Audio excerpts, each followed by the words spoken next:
విగ్రహానికి మహత్తు ఎప్పుడు ఎలా ఉంటుంది అంటే అర్చకుడు చేసే పూజలో, అభిషేకంలో, ధూపదీప నైవేద్యాల్లో చదివేటువంటి మంత్రాలు, ఉచ్చారణ, వాటి శక్తి కారణంగా ఆ మంత్రశక్తి విగ్రహం కింద ఉండే యంత్రంలోకి ప్రవేశిస్తుంది. యంత్రం కూడా రాగిరేకే, పెద్ద విషయం కాదు.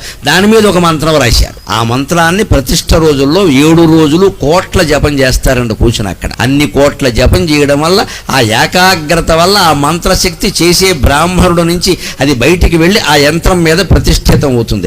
ఆ యంత్రం మీద విగ్రహం పెట్టగానే ఆ విగ్రహానికి వచ్చింది ఆ శక్తి. అందువల్ల గుళ్ళో దేవతలు మన కోరికలు తీర్చగలుగుతున్నారు, మన భయాలు పోగొట్టగలుగుతున్నారు.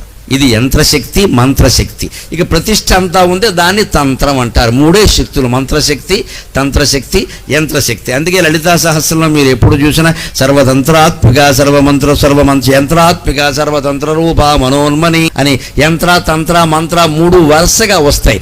వాటి వల్ల మహిమ వస్తుంది.